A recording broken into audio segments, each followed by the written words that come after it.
So I have been looking at the past of Warhammer a lot, but one of the biggest things I have seen about it is quite interesting. Let's talk about a game that is not only an ancestor of 40k, but also Necromunda, even XCOM somehow. Let's talk about LASERBURN. LASERBURN started in 1980, written by Brian Ansell. Rest in peace, you glorious man. The game had all the basic stuff to make an 80s sci-fi game. Heroes, adventurers, power armored soldiers, questionable lore villains, and aliens. But while Warhammer played at the 28mm scale, LASERBURN sold 15mm scale models. For those wondering just how small these things are, this small. They are tiny. Oh, and don't think I got these from some dodgy man from eBay.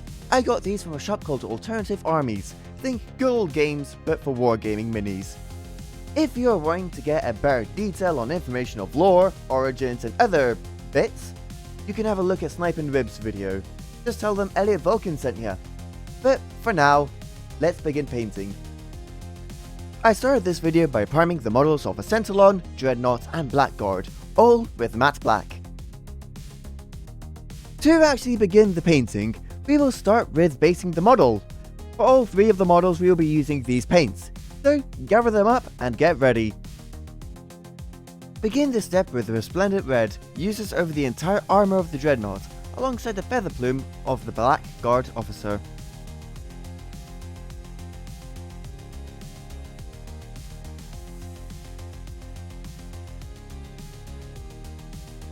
Follow it up with ash grey, use this over only the Centilon as this will be used for its fur colour on the entire body.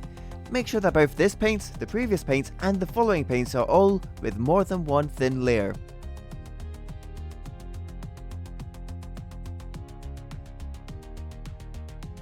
Next up is Moonbeam Yellow. Use this over the pauldrons and chest piece of the Dreadnought.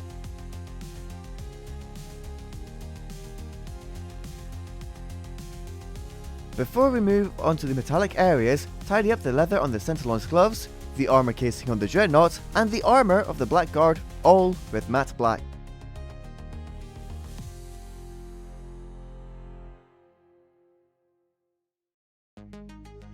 Metallics begin with Emperor Gold, aptly named for these guys.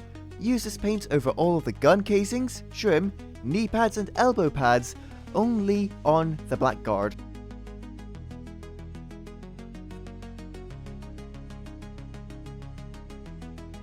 Then, use some Evil Chrome. Use this paint over not only the armour of the weapons of the Centilon, but also the trim of the Dreadnought.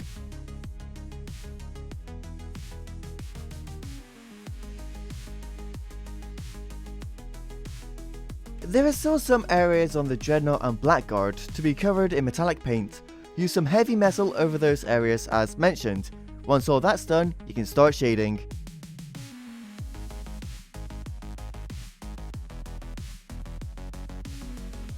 Now we can move on to shading. Even though these models are tiny, shading can still happen to them.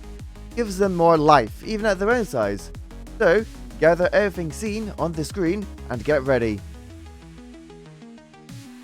Start the shading step with dark red tone. Use the paint around the armor plating of the Imperial Dreadnought and the feather on top of the Blackguard.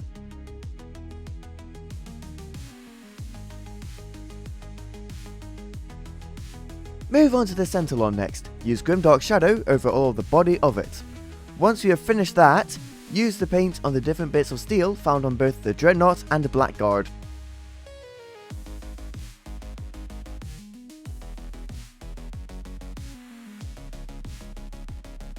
Simple part now, use Kazandora Yellow over all of the yellow bits on the Dreadnought. Simple, right?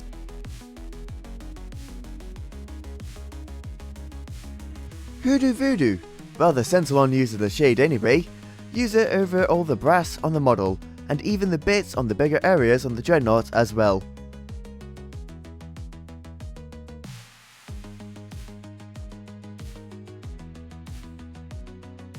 The final shade of the step will be Wormskin Shade. This paint is only needed for the gold trim and details of the black model. Once all of that is done, we can move on to layering.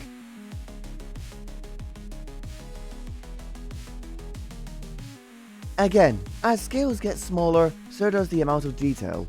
While layering seems a bit silly, I managed to paint them, so if you're still following along, grab the paints on screen and get ready. Start off this step with some fiery vermilion.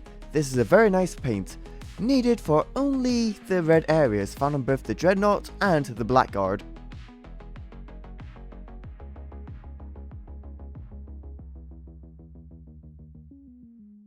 Back to the greys now. Use company grey over the high areas of the Centilon that isn't in shadows. If you're confused, just have a look at the finished results here.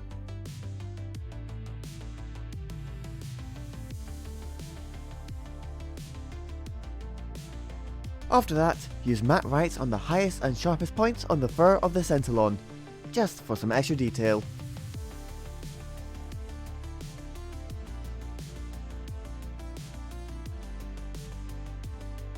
And we can now move on to the black. Using deep grey, go over all the black details found on all 3 of the models. Of course, be careful over the smaller areas as to not get any paint on over the areas.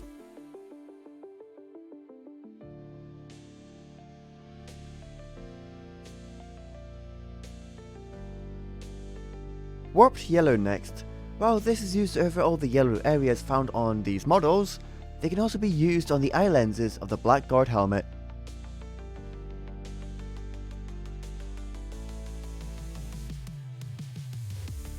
Back into metallics now, starting with greedy gold, going over all the gold details found on the Blackguard model.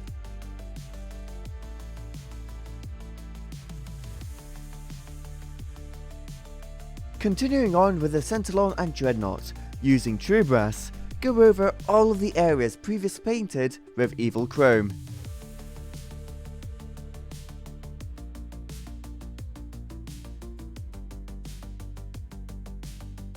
Almost done with layering now. Use shining silver over all of the sharpest points of the metallic areas. Once all of that is done, you can wash the water pot and get ready to base.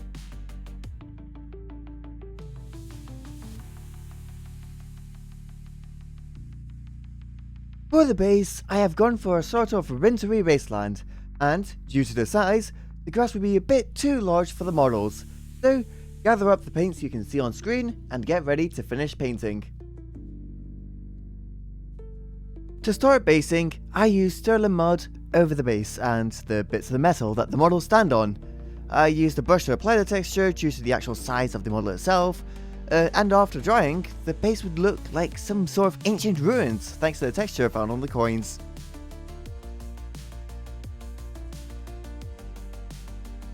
Once dried, and while watching me scuff another video again, use Voodoo Shade once more over the entire base.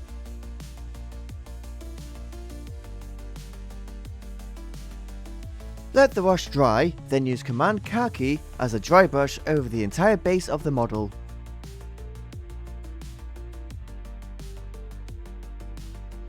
Using the brush again, add patches of Valhalla Blizzard over the base of the model. If you think you can do it, you can go ahead and try to add some to the actual models themselves.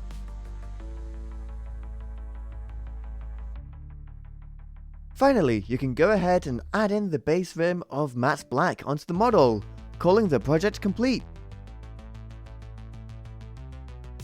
And there you have it, 3 models from a past barely remembered that can still be bought to this day. Thank you for watching. If this video somehow inspires you in any shape or form, the website Alternative Armies will be in the description, and the big video essay from Snipe and Rib are also there if that tickles your fancy. Hope to see you next time.